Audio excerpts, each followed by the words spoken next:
నిన్న నేను అడిగిన ప్రశ్నకి ఆల్మోస్ట్ అందరూ నేను చెప్పాలి అనుకున్న జవాబులే చెప్పారు కామెంట్లో. ఆ కామెంట్లన్నీ చదివాను. నేనే కాదు, నన్ను అడిగిన వాళ్ళు కూడా చదివారు. అవన్నీ చదివి మళ్ళీ కామెంట్ అయితే పెట్టారు. మళ్ళీ ఏమని కామెంట్ పెట్టారంటే, బైబిల్లో బొట్టు పెట్టుకోమని లేదు కదా, అందుకని పెట్టుకోకూడదు. హిందూస్ కి క్రిస్టియన్స్ కి తేడా తెలియాలంటే బొట్టు పెట్టుకోకూడదు. డాక్టర్లు, పోలీసులు, లాయర్స్ వీళ్ళందరినీ మనం ఎలా గుర్తుపడతామో మనల్ని కూడా క్రిస్టియన్స్ అని గుర్తుపట్టాలంటే బొట్టు పెట్టుకోకూడదు అని పెట్టారు. సరే, మీరు చెప్పినట్టుగా బైబిల్లో బొట్టు పెట్టుకోమని లేదు, అలాగని పెట్టుకోకూడదు అని కూడా లేదు కదా. ఇంకొకటి, బొట్టు పెట్టుకోకపోతే క్రిస్టియన్స్ అని అనుకుంటారన్నారు కదా. ఒక రోజు నేను కొట్టు దగ్గర కూర్చున్నప్పుడు నాకు చెమట పట్టి నా నుదిటిన ఉన్న స్టిక్కర్ అయితే రాలిపోయింది. అప్పుడు ఫ్రూట్స్ తీసుకోవడానికి ఒక కస్టమర్ అయితే వచ్చింది. అప్పుడు ఆ సిస్టర్ నా నుదిటిన బొట్టు లేకపోయేసరికి నేను ముస్లిం అనుకొని వాళ్ళ భాషలో అయితే మాట్లాడింది. మీరు ఏ భాష మాట్లాడుతున్నారో నాకు అర్థం కావట్లేదు అని నేను ఆమెను అడిగాను.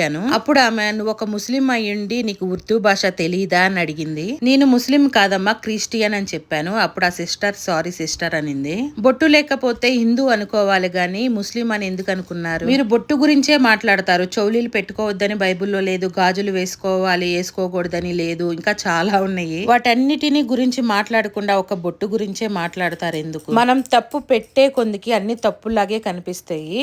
అసలు నేను ఎందుకు బొట్టు పెట్టుకుంటున్నాను అన్నది నెక్స్ట్ వీడియోలో అయితే చెప్తాను.